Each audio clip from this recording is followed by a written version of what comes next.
Welcome to our channel উত্তরণের পথে। উত্তরণের পথে সকলকে অনেক অনেক অনেক স্বাগত। তো আজকে যে প্রশ্ন উত্তরগুলো নিয়ে আলোচনা করব সেগুলো বেসিক্যালি ভিটামিন থেকেই আছে প্রত্যেকটা প্রশ্ন, এবং যেগুলো তোমাদের রেলওয়ের পাশাপাশি এসএসসি বলো পিএসসিতে কিন্তু এগুলো হেল্পফুল হবে।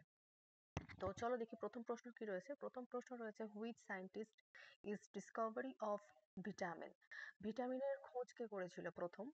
তো ভিটামিনের প্রথম খোঁজ করেছিল হচ্ছে ক্রাসিমির ফ্রাঙ্ক। 1912 সালে তিনি ভিটামিন আবিষ্কার করেছিল। Next, vitamin are classified into what two types? So ভিটামিনকে দুটি ভাগে ভাগ করা হয় বা ক্লাসিফাইড করা হয় হচ্ছে দুটি ভাগে। একটি হচ্ছে ওয়াটার সলিউবল ভিটামিন অর্থাৎ জলে দ্রবীভূত ভিটামিন, এবং হচ্ছে ফ্যাট সলিউবল ভিটামিন বা ওই ফ্যাটে দ্রবীভূত ভিটামিন। তো বোথ আর সুইটেবল। তো অ্যান্সার হবে বোথ। নেক্সট হচ্ছে, which vitamin is water soluble vitamin. দেখো, ভিটামিন এটা বললাম হচ্ছে একটি তোমার হচ্ছে জলে দ্রবীভূত এবং একটি হচ্ছে ফ্যাটে দ্রবীভূত। তো এখান থেকে মনে রাখবো কিভাবে ম্যাডাম? অনেকগুলোই তো ভিটামিন আছে, A B C D, B এর অনেকগুলো ফর্ম হয়, ই কে। তো মনে রাখার একটি ট্রিক্স আছে যেটিকে আমরা বলে থাকি কেডা, KEDA, কেডা। এটা হচ্ছে তোমার ফ্ল্যাটে সলিউবল ভিটামিন। এটা হলো ফ্যাটে সলিউবল ভিটামিন, এবং এই কেডা ছাড়া আর যে দুটো ভিটামিন পড়ে থাকে সেটি হলো ভিটামিন বি এবং সি। এই দুটোই হচ্ছে ওয়াটার সলিউবল ভিটামিন অর্থাৎ জলে দ্রবীভূত ভিটামিন। ঠিক আছে। আর একটা যেটি প্রশ্ন এখান থেকে হয়, ভিটামিন সি হচ্ছে তোমার ওই বেশি রান্না করলে সেই ভিটামিনটা নষ্ট হয়ে যায়। কোশ্চেনটা এরকম থাকে যে কোন ভিটামিন অর্থাৎ বেশি রান্না করলে সেই ভিটামিনটা সেই খাবার থেকে সেই ভিটামিনটা নষ্ট হয়ে যায়, বা অতিরিক্ত ধুলে এই ভিটামিনটা বেরিয়ে যায়, সেটি হচ্ছে ভিটামিন সি। ঠিক আছে, এই প্রশ্নটা অনেক সময় কিন্তু আমরা দেখতে পাই।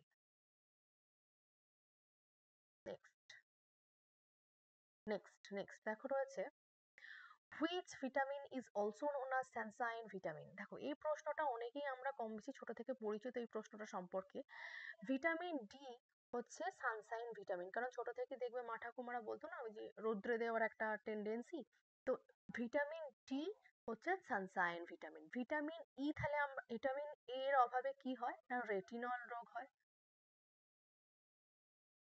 রেটিনল রোগ হয়ে থাকে। এই সরি, আমি ভুল বললাম, এটার কেমিক্যাল নেম হচ্ছে রেটিনল, এবং এর অভাবে হয়ে থাকে হচ্ছে রাতকানা রোগ। এর অভাবে হয়ে থাকে রাতকানা রোগ। এবং ভিটামিন বি এর কেমিক্যাল নেম হচ্ছে থিয়ামিন। এর অভাবে ম্যাডাম না বেরি রোগ হয়। ভিটামিন গুলো, ভিটামিন বি টু যেরকম রাইবোফ্লেভিন বলা হয়। তো ভিটামিন ডি এর কেমিক্যাল নেম হচ্ছে ক্যালসিফেরল। ভিটামিন সি এর অভাবে হচ্ছে তোমার স্কারসি রোগ হয়, এবং এর কেমিক্যাল নেম হচ্ছে অ্যাসকর্বিক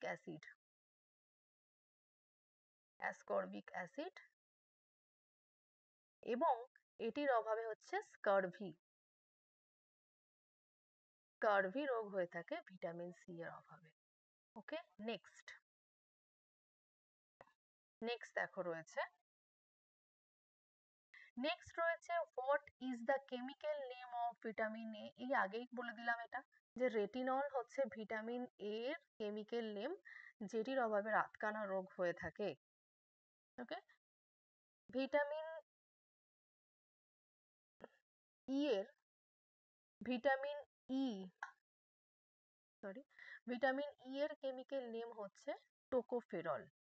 ভিটামিন ই এর কেমিক্যাল নেম হচ্ছে টোকোফেরল, এবং ভিটামিন কে, যার কেমিক্যাল নেম হচ্ছে ফাইলোকুইনন। ক্যালসিফেরল তো আগেই বলে দিলাম তোমাদের। ঠিক আছে। নেক্সট দেখো রয়েছে যে প্রশ্নটি, সেটা হচ্ছে, which vitamin deficiency causes of osteomalacia. Osteomalacia জিনিসটা কি আমাদের আগে জানতে হবে। অস্টিওম্যালাসিয়া বা অস্টিওপোরোসিস এগুলো হচ্ছে হাড়ের রোগ।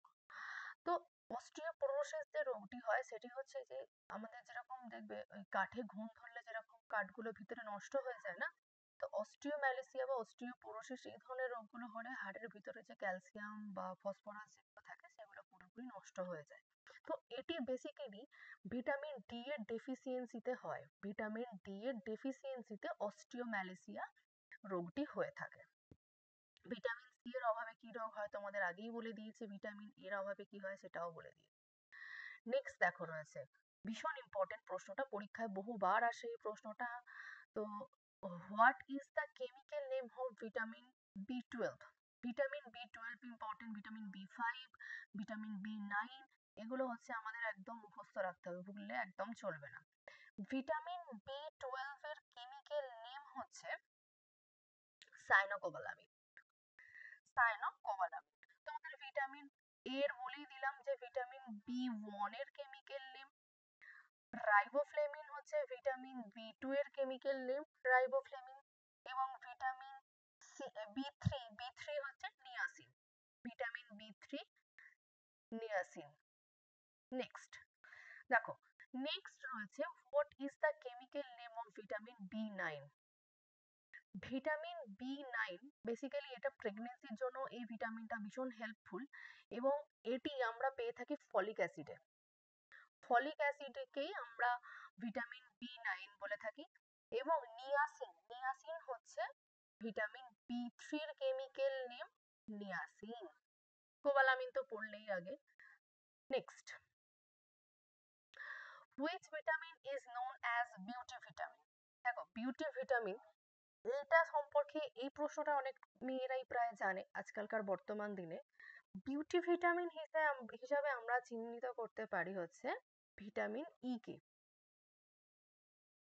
ভিটামিন ই ভিটামিন ই অনেক সময় এই কোশ্চেনটা আসে যে বন্ধ্যাত্ব রোগ দূরীকরণের জন্য কোন ভিটামিন হেল্পফুল হয়? Vitamin E. ওকে, নেক্সট প্রশ্ন রয়েছে which vitamin is helpful making RBC human body? RBC কে মেক করতে কোন ভিটামিনটি আমাদের সবথেকে বেশি প্রয়োজন হয়? সেটি হলো ভিটামিন সি বা ক্যালসিফেরল, যেটিকে আমরা কেমিক্যাল নেম হিসেবে জানি।